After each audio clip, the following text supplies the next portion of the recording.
Boa tarde a todos os ouvintes do Voz na Rede. Hoje, no Por Dentro da Questão, iremos dar sequência a um diálogo sobre as questões da América Latina.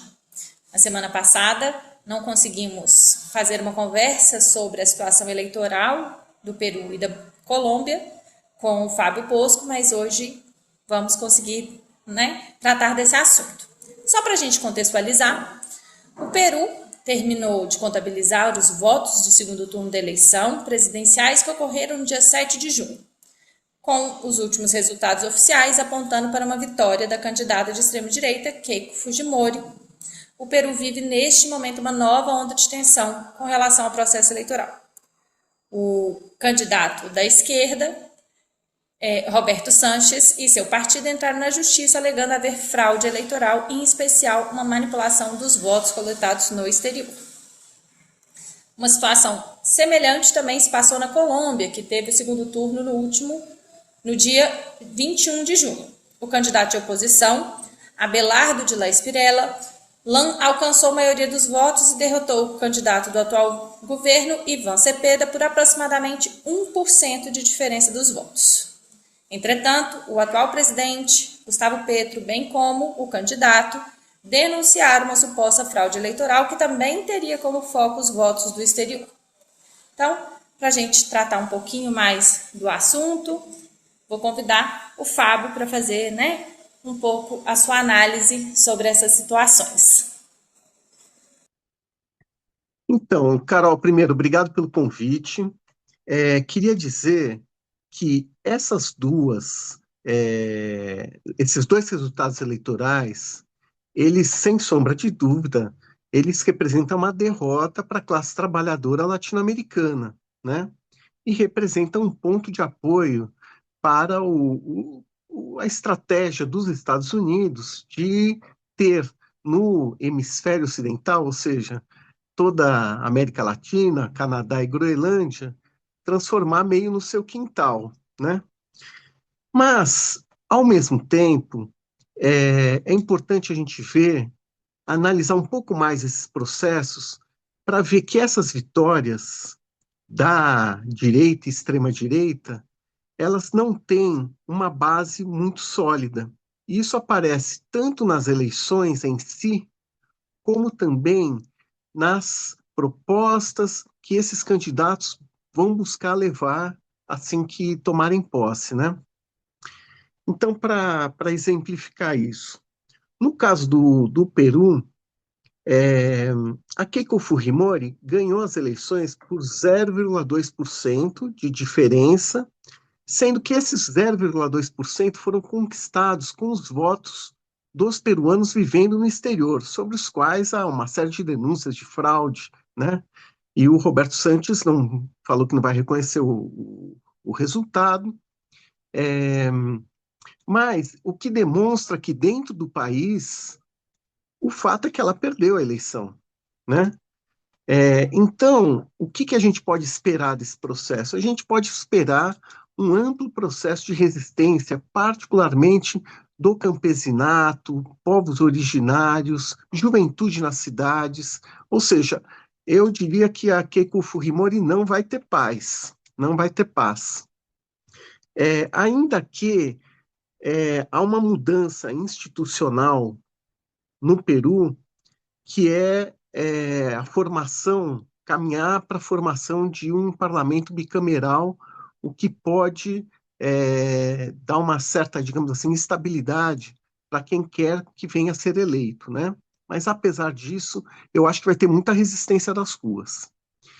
E na Colômbia, eu acho que vai se dar exatamente a mesma coisa. A diferença eleitoral foi mais folgada, foi de 0,8%, 250 mil votos, ou seja, houve uma vitória da extrema-direita, né? O resultado foi reconhecido pelo Ivan Cepeda, mas o que eu acho que é importante a gente ver aqui? Em primeiro lugar, é, entre o primeiro e o segundo turno, quem mais conquistou votos foi o Ivan Cepeda. Não foi o candidato da extrema-direita, o Abelardo Della Espriella. O que demonstra, olha só que interessante, O resultado, não sei se todos têm conhecimento aqui, mas a terceira colocada era uma candidata vinculada também à extrema-direita, ao Uribe, né? Que é uma figura muito tradicional da extrema-direita, com vinculações com narcotráfico, as milícias de lá, né? São as forças de autodefesa da Colômbia. Mas quem mais cresceu eleitoralmente foi o Ivan Cepeda, mais ou menos o dobro. Ele avançou o dobro do que avançou o Abelardo. E por que que isso ocorreu? Porque com o resultado da primeira volta, existiu uma ampla mobilização popular, em particular da juventude, algo que fez lembrar o Paro Nacional de 2021. O Paro Nacional foi um movimento muito espalhado pelas camadas populares, que consistia em assembleias em todos os bairros populares e manifestações de rua. Foi um processo bem intenso que teve na Colômbia. Então, o que me leva a crer que este fato, somado a um outro fato, que no segundo turno, nos bairros populares, os bairros operários de Bogotá, de Cali, a extrema-direita levou uma lavada, né? E também em áreas rurais, onde há mais auto-organização dos setores populares, como é o caso da região do Pacífico, eu acho que também o Abelardo Della Espriella vai ter muita dificuldade para governar, para implementar todos os seus planos, né? Agora, dito isso, é importante ver que os dois candidatos que venceram têm um apoio do imperialismo estadunidense, têm o apoio do Trump, que vai fazer o que for possível para ajudá-los, para apoiar que eles implementem os seus planos.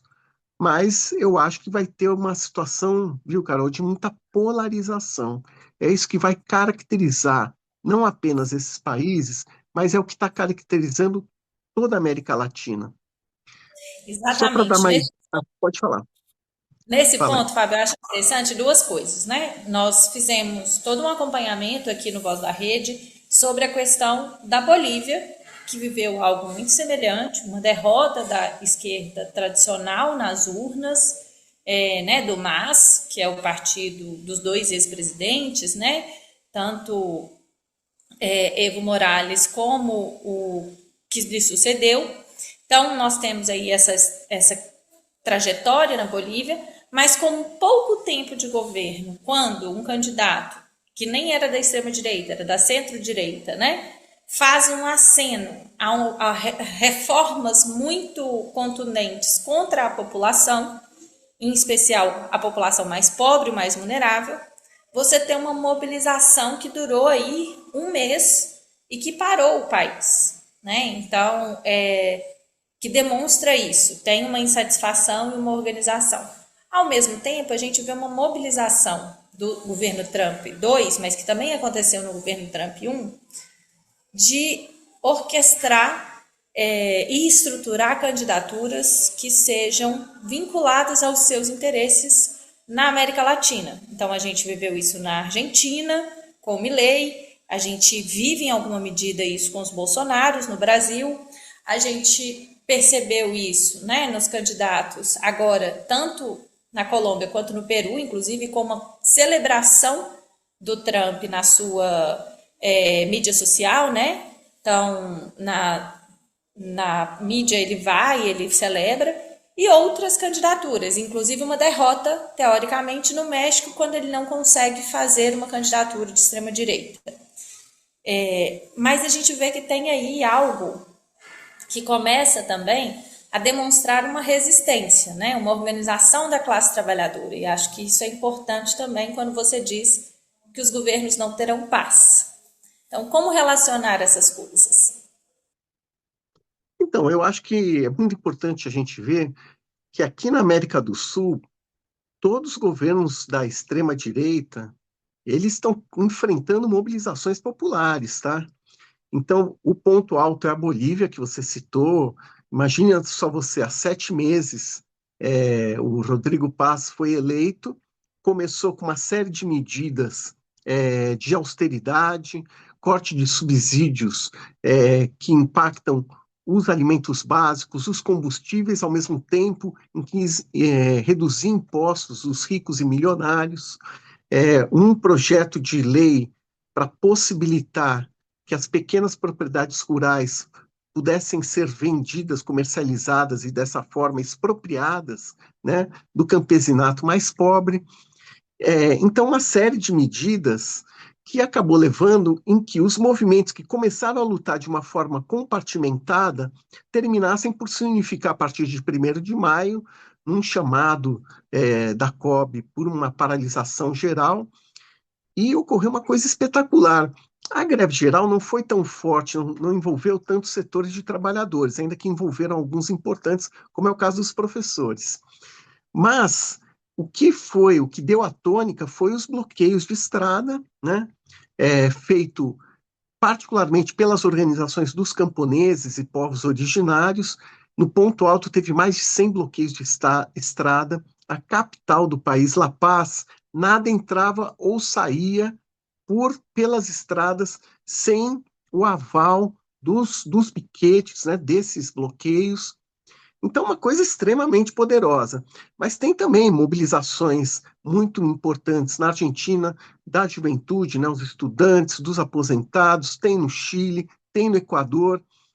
Então, que a gente vê? Apesar desses governos terem sido eleitos, alguns deles recentemente, como foi o caso do Chile também, mas à medida que eles seguem a mesma cartilha que os governos anteriores, fossem eles da esquerda institucional ou da direita, todos eles seguem o mesmo programa econômico, né?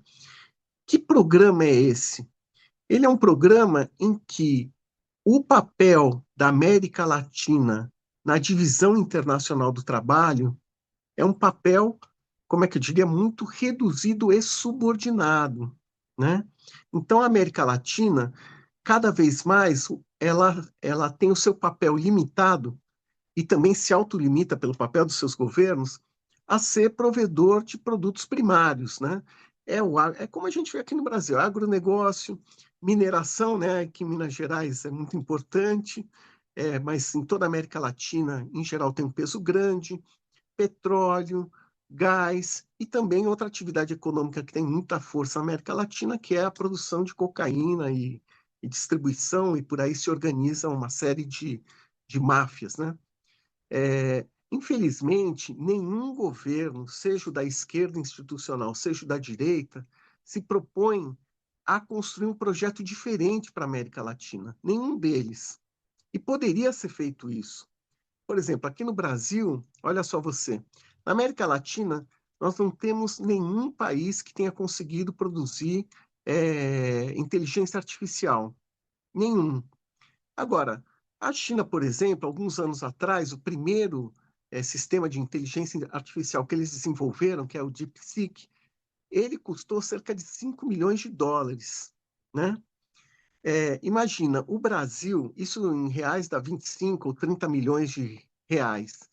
O Brasil, todo ano, ele subsidia a produção agrícola em mais de 400 milhões de reais. Ou seja, você poderia, pegando um pedacinho disso, desenvolver um sistema brasileiro de inteligência artificial e começar a disputar os setores de ponta da tecnologia mundial. Mas nem o governo Lula, nem o governo Bolsonaro, nenhum deles tem qualquer perspectiva disso. Ao contrário, o que eles trabalham é para estrangular as áreas de pesquisa, as universidades públicas, a educação pública em geral. Então, eles terminam por condenar os países da América Latina, todos eles, a uma situação de decadência econômica, de perda de relevância econômica na economia internacional. Então, eu acho que esse é o pano de fundo do que está acontecendo, no sentido das classes trabalhadoras e populares terminam se enfrentando com quem tiver no poder, né? Porque todos esses governos terminam por implementar essencialmente as mesmas políticas com algumas diferenças. Há diferenças, mas não há uma diferença de qualidade no sentido de romper essa situação da América Latina e possibilitar é uma melhoria qualitativa do nível de vida da classe trabalhadora. E é interessante, né, Fábio, porque nós estamos vindo de um movimento, né, em que a América Latina teve vários levantes, várias situações, né, que a gente vê uma tentativa e uma ação do governo estadunidense, que é extremamente imperialista, de tentar sufocar qualquer resistência a ele, mesmo que seja uma resistência que, como você bem colocou, não é uma resistência de tanto antagonismo assim, é de uma tentativa de não ficar tão subjugado a este governo e a este governante. A gente vê aí uma situação, inclusive no que se trata, né? No México, que temos um governo teoricamente popular, progressista, que se inicia com um operário e que agora tem, né, a sua continuidade na presidenta Cláudia e que também enfrentou, em meio à Copa do Mundo, uma greve forte de 3 semanas, nacional, e que o principal ponto era exatamente a aposentadoria e o regime de aposentadoria dos trabalhadores, né? E que movimentou o México com uma força muito grande, porque no fundo é isso. A gente vê as organizações do grande capital de tentar de uma forma ou de outra, seja pelas concessões, né, nos grandes acordos, ou na tentativa de só invadir e tomar tudo, essas disputas, né? E é interessante porque a gente vê isso no México com o governo progressista, mas na Bolívia, por exemplo, a gente vê algo muito semelhante com o que o Brasil passa em alguns momentos, que é a questão da disputa, por exemplo, pelo minério. Inclusive lá com a tentativa de desestatizar e privatizar as empresas estaduais públicas, né, de mineração, que nós já vivemos com a Vale do Rio Doce, mas que a gente sempre vive aquela coisa, vai privatizar os Correios, vai privatizar a Petrobras, vai ou não vai, e que também estamos falando de empresas públicas. Vivemos agora em Minas a privatização da Copasa, que é pela mesma empresa que privatizou a Sabesp e que dá muitos problemas em São Paulo.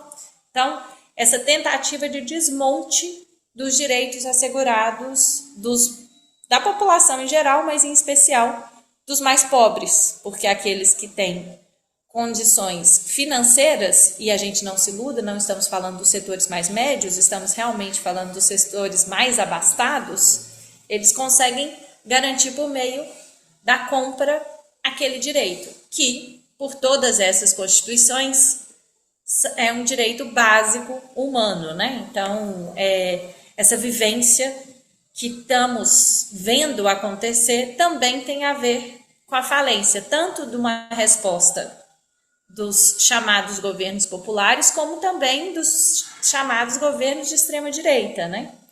Então, acho que isso também demonstra que nem uma saída nem a outra.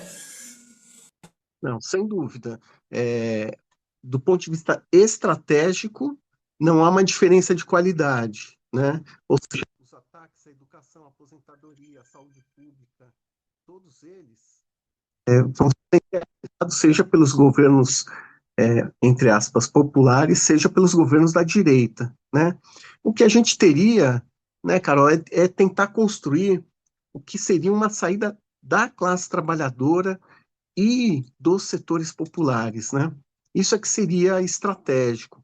E essa saída necessariamente começaria por uma ruptura com essa subordinação ao imperialismo, seja o imperialismo dos Estados Unidos, seja o imperialismo chinês que ganhou muita força, seja o europeu, ou seja, uma saída que trouxesse uma soberania significativa, certo? Não o tipo de soberania que nós temos agora, mas que toda a economia da América Latina está subordinada aos grandes interesses internacionais.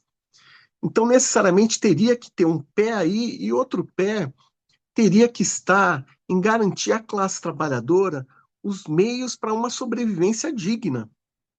Porque, imagina, um país que nem o Brasil, super exportador de alimentos, você ter gente passando fome, não faz nenhum sentido, certo? eu vejo, fazer mais uma crítica aqui ao Plano Safra, né? O Estado brasileiro dá um subsídio gigantesco para o agronegócio para exportar e de quebra, aumenta todos os preços do país. Ou seja, para a classe trabalhadora brasileira, nós não estamos ganhando nada com isso. A gente só está perdendo. Nós estamos pagando o preço da carne, o mesmo preço que se paga em Hong Kong, Nova York ou Londres, certo? Então, o que seria necessário seria um projeto da classe trabalhadora que passa por conquistar uma verdadeira e significativa soberania nacional. E esse projeto, eu acho que a gente pode usar as eleições para publicizar esse projeto, tentar construir bases para esse projeto, mas o mais provável, viu, Carol, é que ele só vai vir pela ação direta e auto-organização da classe trabalhadora. É o exemplo da Bolívia, né? A Bolívia deu o melhor exemplo de como os trabalhadores, através da sua própria organização, eles podem tomar conta do país, eles podem mandar no país, né? Infelizmente, na Bolívia, as direções sindicais, elas se limitaram a ser direções sindicais. Então, elas simplesmente se limitaram a ir lá, num momento que o governo estava totalmente acuado, foram lá e apresentaram uma pauta de reivindicações que o governo respondeu com um monte de generalidades, e depois os líderes ainda deram 90 dias para o governo responder, e desarmaram o movimento. Ou seja, eles não agiram digamos assim, coerentes com os melhores objetivos da classe trabalhadora, que seria assumir o poder e governar de acordo com aquela pauta que eles haviam entregado para o presidente Rodrigo Paz. Então, nós temos também um problema aí das lideranças da classe trabalhadora. A gente tem lideranças que se comprometam com esse projeto estratégico e com a auto-organização da classe trabalhadora. Isso daí é que é o decisivo, que pode garantir uma melhoria das condições de vida para todos nós trabalhadores aqui na América Latina. Muito obrigada, Fábio. Eu acho que, né, para a gente finalizar, acho que é importante a gente refletir sobre isso, né? Assim, há uma falência das respostas que estão aí postas, porque o sistema tem um problema. Cada vez mais a classe trabalhadora que se organiza percebe, e acho que tanto a Bolívia quanto o México trazem uma experiência, inclusive, de ter essa noção, né, da classe trabalhadora, o poder que ela tem quando ela se organiza e quando ela para um país, e que a gente possa, de fato, seguir numa organização, né? Estamos aí com uma disputa muito séria no Brasil, que é contra a escala 6x1, mas que não se finda só na escala 6x1, né? Nós estamos falando da disputa pelo fim da escala 6x1, mas que se a pejotização avança no STF, a conquista pelo fim da escala 6x1 não resolve, porque você deixa de ter uma jornada de trabalho atribuída, você tem um contrato mais precário, você já não é mais empregado, ainda que você tenha patrão. Então, todas essas questões são importantes, né? E acho que refletem esse processo e esse projeto que a América Latina vive e também tenta se levantar contra. É isso aí. Carol, então, olha, muito obrigado pelo convite para estar aqui com vocês, estou sempre à disposição, e viva a classe trabalhadora e a sua luta aqui em toda a América Latina. Então, hoje, quando olhamos para a América Latina, não estamos falando de uma realidade distante. Nós estamos falando de uma região que vive, ao mesmo tempo, esperança, disputa, pressão imperialista e mobilização popular. E é por isso que a gente vai ouvir também uma entrevista sobre o México, pensando no que a gente já conversou com o Fábio e nas mobilizações do país. O México é um lugar estratégico para entender o nosso continente, pela sua fronteira direta com os Estados Unidos, pela sua história de lutas populares e pela força de seus movimentos sociais. Ele mostra com muita nitidez o que significa enfrentar a dependência e defender a soberania. As mobilizações mexicanas não nascem do nada, elas vêm de uma longa tradição de luta indígena, camponesa, estudantil, feminista radical e docente. Professores e professoras professoras, comunidades indígenas, familiares de desaparecidos, mulheres em luta contra a violência e trabalhadores precarizados seguem pressionando por direitos, por memória, por justiça e por um projeto de país que não seja subordinado aos interesses dos Estados Unidos. Isso é fundamental. A luta contra o imperialismo não é apenas uma disputa entre governos. Ela se expressa nas ruas, nos sindicatos, nas escolas, nos territórios e nas comunidades. O povo organizado é quem dá conteúdo real à palavra soberania.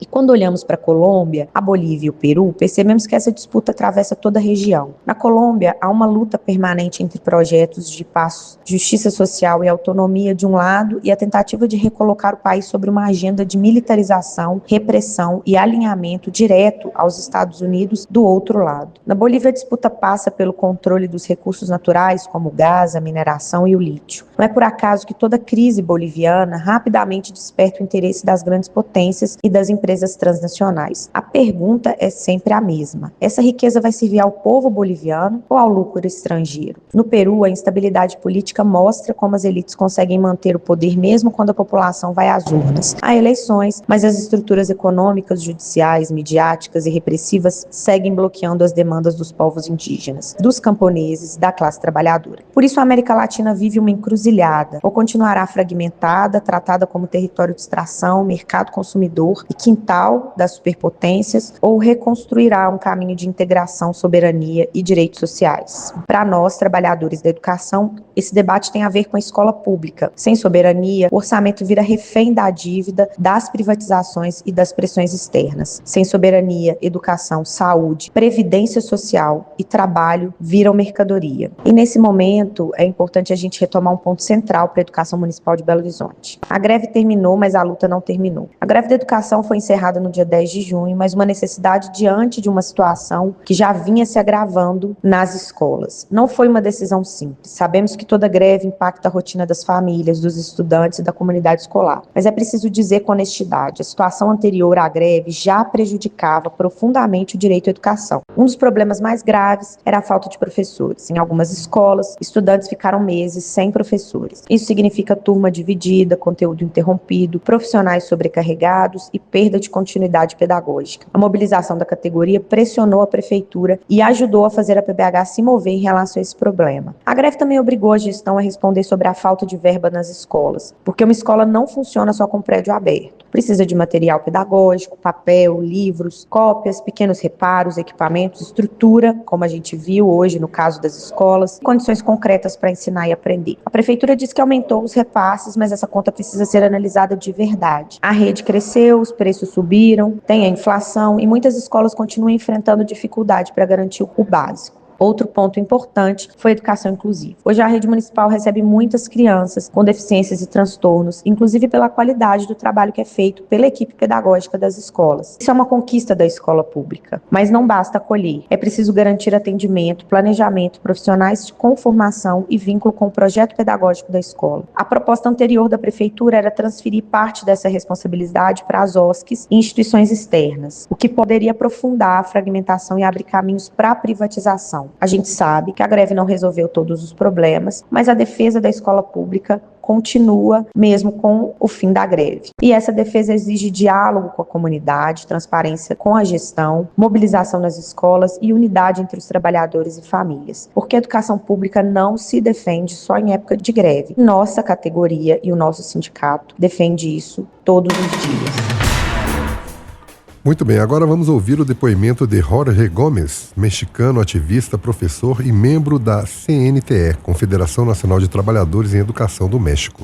Saludos a todos los maestros y maestras de Portobelo, Brasil e sociedade que nos escuta. Saudações a todos os professores e professoras de Belo Horizonte, Brasil e toda a sociedade que nos escuta. Me chamo Jorge Gomes, sou professor de educação primária desde os 16 anos. Atualmente trabalho na cidade do México, capital do meu país. Participo da Coordenação Nacional de Trabalhadores da Educação, CNTE, uma corrente democrática dentro do maior sindicato do México e Latinoamérica, com mais de 1 milhão de afiliados. Faço parte da coordenação do Comitê Emílio Zapata, um dos comitês que dão força à Cidade do México. E escrevo para o jornal Forra Socialista e participo eventualmente com outros companheiros na Rádio Magisterial. E tenho o prazer de conhecer alguns professores brasileiros em encontros que temos tido nas últimas semanas. Vos falo há poucas horas após ter terminado as mobilizações por parte da Coordenação Nacional dos Trabalhadores, uma greve nacional que ocorreu por 3 semanas, durante a qual demandamos de forma contundente por todo o nosso país as demandas da educação. Em especial a aprovação da Lei de Aposentadoria, ou a chamada Lei Ister, do ano de 2007, em virtude do acontecimento da Copa do Mundo de Futebol, organizada em conjunto pelo México, Estados Unidos e Canadá. Lançamos a campanha "Se não há solução, não rolará seu balão". A nossa coordenadora conseguiu se posicionar e demonstrar o problema da aposentadoria para os trabalhadores do Estado, que não são somente professores, mas também médicos e outras instâncias do nosso país. A presidente Sheinbaum, em um primeiro momento, subestimou nosso movimento e, após a falta de sucesso, por 21 dias, teve que se posicionar todas as manhãs em seu programa La Mañanera del Pueblo. O governo de Cláudia Sheinbaum buscou artimanhas estatísticas e de desqualificação para não atender às reivindicações, sem sucesso. A cada dia, ficava claro que a quarta transformação do seu chamado governo progressista, na verdade, é uma continuidade dos interesses do grande capital. Para uma parte da nossa população, ficou claro que a quarta transformação não se distingue de governos anteriores neoliberais que destruíram nosso país. Por isso, milhões de mexicanos optaram por uma alternativa que dizia ser pelos governos de López Obrador e Cláudia Sheinbaum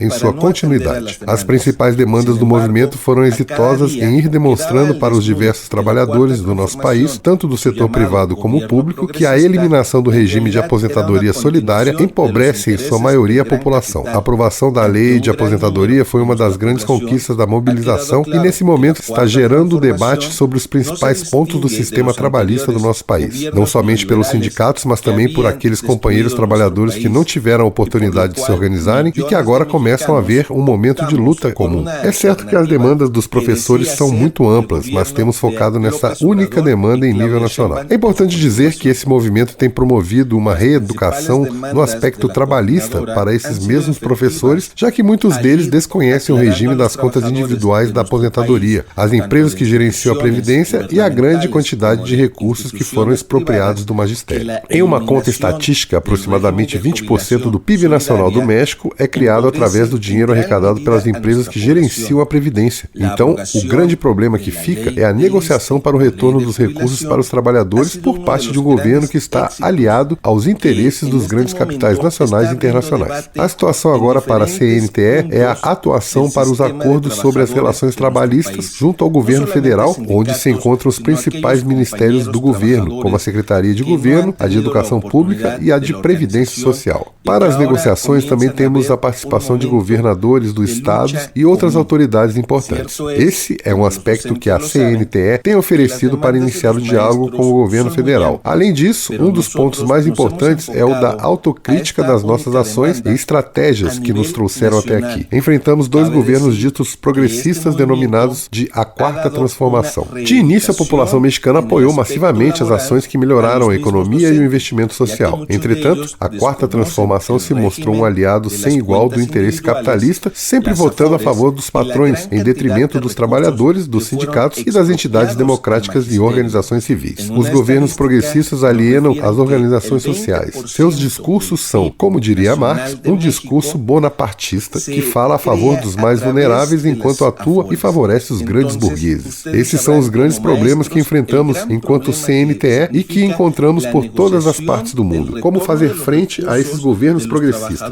Por isso temos interesse em conversar com professores e trabalhadores do Brasil e do mundo, juntos compartilhar experiências e estratégias que temos realizado em nossas cidades para enfrentar essas políticas que vão contra nossa população latino-americana. Professores brasileiros, muito obrigado por essa entrevista e esperamos que esse diálogo continue circulando. Desde a Cidade do México, governo quem governe, que os direitos se defendam. Saudações, camaradas.